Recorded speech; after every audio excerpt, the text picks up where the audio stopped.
అస్మద్గురుభ్యో నమః. ఒక మంచి సంకల్పం ఒకటి కలిగింది పరమాచార్య స్వామి వారి యొక్క దయ వల్ల.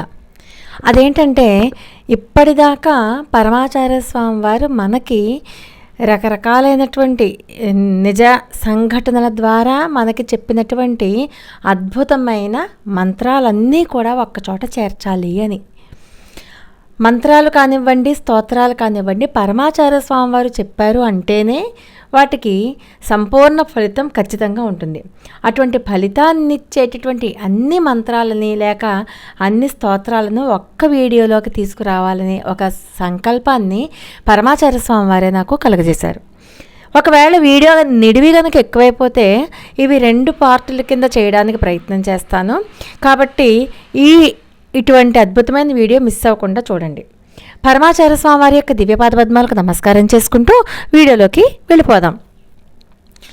ఈ మంత్రాన్ని ఎవరైనా ఎప్పుడైనా పారాయణం చేయొచ్చు, కానీ ఇది ఏ శాస్త్రములోనూ లేదు. ఎవరైనా ఏ దేవీ దేవతలకైనా సరే ఈ మంత్రాన్ని మనం జపం చేసుకోవచ్చు అని చెప్పారు. ఈ మంత్రం యొక్క అర్థం ఏంటంటే, భగవంతుడు అనే ఏకాక్షరం లేదా శబ్ద రూపంలో ఉంటారు. అంటే భగవంతుడు అక్షర స్వరూపుడు అన్న విషయాన్ని మనకు తెలియచేస్తూ ఎటువంటి నియమాలు లేకుండా భగవః భగవః అన్న మంత్రాన్ని నిత్యము జపించుకోవచ్చు అని మొట్టమొదటి మంత్రం చెప్పారు.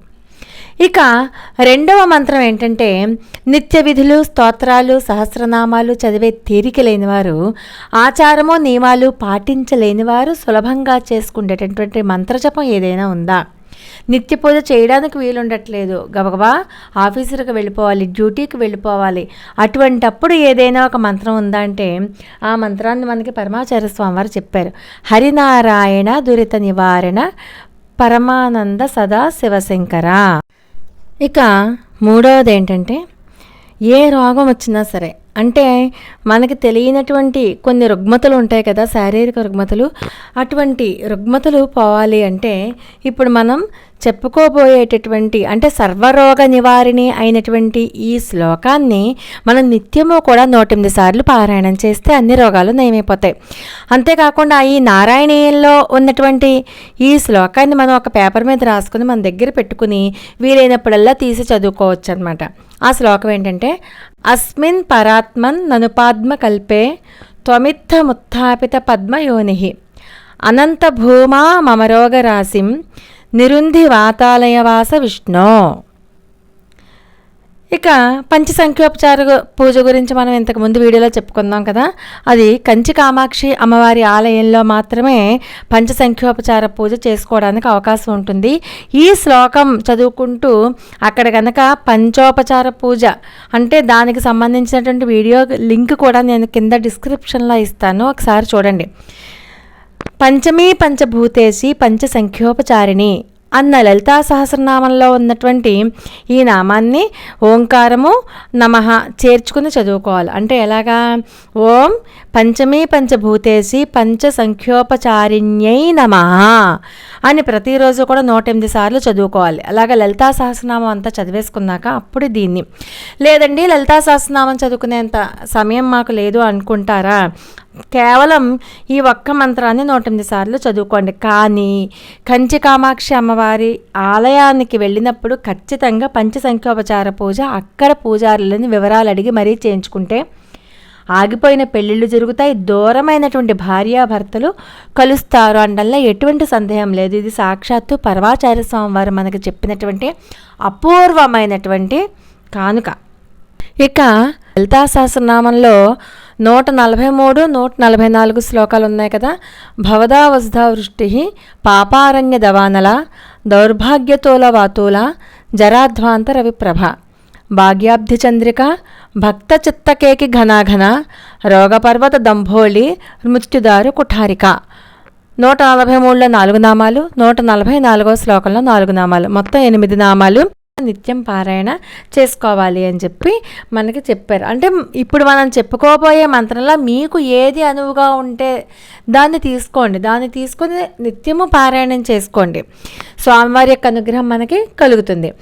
ఇక స్వామివారు మనకి ఆంజనేయ స్వామివారి యొక్క దివ్యమైనటువంటి ఒక శ్లోకం చెప్పారు. అదేంటంటే ఎటువంటి భయాందోళనలకు గురి కాకుండా, మనకి చాలా భయం వేస్తుంది, రోడ్డు మీద ఒక్కళ్ళు వెళ్ళాలన్న భయం, బార్డర్లో ఉన్నటువంటి సైనికులకి చెప్పినటువంటి మంత్రం అన్నమాట ఇది. అటువంటి వారి మీద ఎంతో వాత్సల్యంతో కరుణాపూర హృదయంతో స్వామివారు ఇచ్చారు.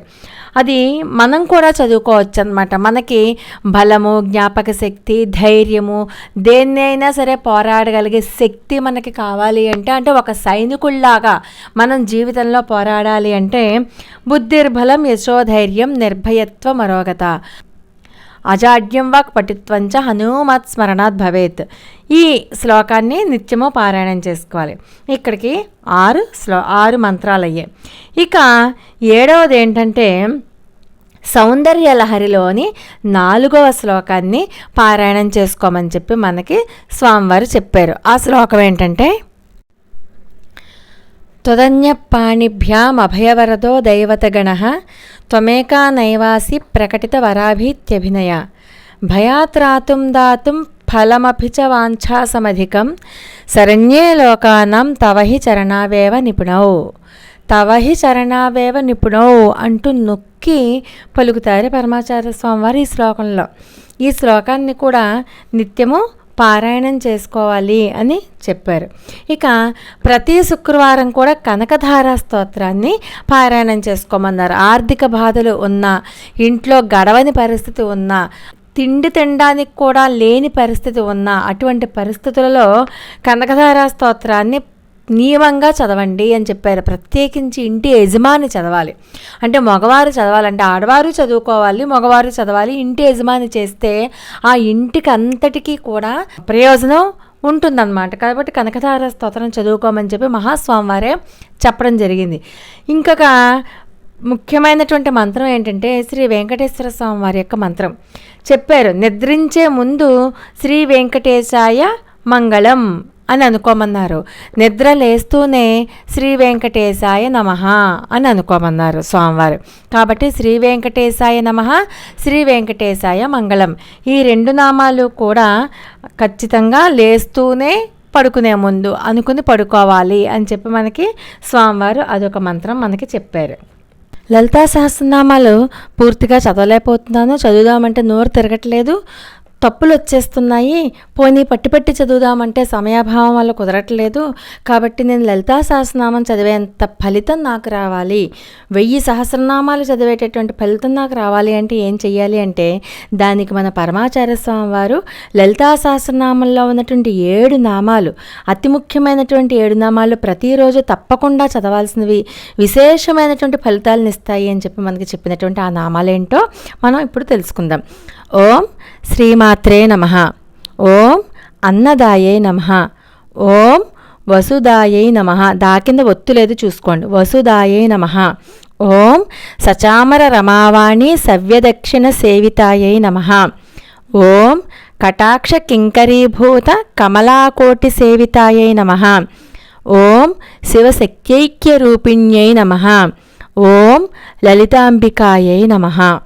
ఈ 7 నామాలు నిత్యము చదువుకున్నట్లయితే, నేర్చుకుని చదువుకోండి, తప్పులు లేకుండా 7 నామాలే కాబట్టి చాలా జాగ్రత్తగా చదువుకున్నట్లయితే లలితా సహస్రనామం మొత్తం చదివిన ఫలితాన్ని ఇస్తారు అని చెప్పి మనకి సాక్షాత్తు పరమాచార్య స్వామి వారే చెప్పారు. ఇక ఇంకొక 2 ముఖ్యమైన స్తోత్రాలు ఏంటంటే దాంట్లో ఒకటి షట్పది స్తోత్రం, ఇంకొకటి వైద్యనాథాష్టకం. ఈ షట్పది స్తోత్రాన్ని, వైద్యనాథాష్టకాన్ని, ఈ రెండింటినీ మాత్రం నేను మీకు త్వరలో వీడియో చేసి పెడతాను, అప్పుడు ఖచ్చితంగా నేర్చుకుని చదువుకుందరు. కానీ వైద్యనాథాష్టకం ఎందుకంటే మనకి తెలిసి తెలియనటువంటి జబ్బులు పాలవుతూ ఉంటాం, రోగాలు పాలవుతూ ఉంటాం. ఎటువంటి అనారోగ్యము మన దరి చేరకుండా ఉండాలి అంటే చదువుకోవాల్సినటువంటి ముఖ్యమైన శ్లోకం వైద్యనాథాష్టకం అని చెప్పి పరమాచార్య స్వామి వారు చెప్పారు. అంతేకాకుండా ఈ షట్పది స్తోత్రాన్ని కూడా పరమాచార్య స్వామి వారు చెప్పారు. ఇంకొకటి ఏంటంటే దుర్గమ్మ వారి యొక్క శ్లోకాన్ని, దుర్గా పంచరత్న స్తోత్రం అని చెప్పి ఆ స్తోత్రాన్ని స్వామివారే స్వయంగా రచించి ఇచ్చారు. దుర్గా పంచరత్న స్తోత్రం యొక్క లింక్ కింద డిస్క్రిప్షన్లో ఇస్తాను, చూడండి. కాబట్టి ఇవన్నీ కూడా మనకి స్వామివారు పెట్టినటువంటి భిక్ష. కాబట్టి ఈ శ్లోకాలని కానీ ఈ మంత్రాలని కానీ మనకి ఏది అనువుగా ఉంటే అది, సమయాభావం వల్ల చేసుకోలేకపోతున్నామే, మడి ఆచారాలు పాటించలేకపోతున్నామే అనుకున్న వాళ్ళు మనకి ఏది అనువుగా ఉంటే అది మనం తీసుకుని పరమాచార్య స్వామివారి యొక్క దివ్యమైనటువంటి పాదపద్మాలకు ఒకసారి నమస్కారం చేసుకుంటూ ఆయన శ్లోకాన్ని ఒకసారి స్మరించుకుని పరమాచార్య స్వామివారిని శంకర భగవత్పాదుల వారికి ఇద్దరికీ నమస్కారం చేసుకుని మనం కనుక పారాయణం చేసినట్లయితే చాలా తొందరగా ఫలితాన్ని ఇస్తాయి అనడంలో ఎటువంటి సందేహము లేదు. అలాగే గాయత్రి మంత్రం, గాయత్రి అందరూ చేయవచ్చా అని అడిగితే అది అందరూ చేయడం ఎందుకు, మీరు గాయత్రి, సంధ్య, సావిత్రి అన్న 3 నామాలు పలుకుతూ ఉండండి. గాయత్రి, సంధ్య, సావిత్రి అన్న 3 నామాలు పలుకుతూ ఉన్నట్లయితే త్రికాల సంధ్యావందన ఫలితాన్ని మీ ఖాతాల్లో వేసేస్తారు అని చెప్పారు. అటువంటి ముఖ్యమైన 3 మంత్రాల లాంటి యొక్క నామాలు ఏంటంటే గాయత్రి, సంధ్య, సావిత్రి.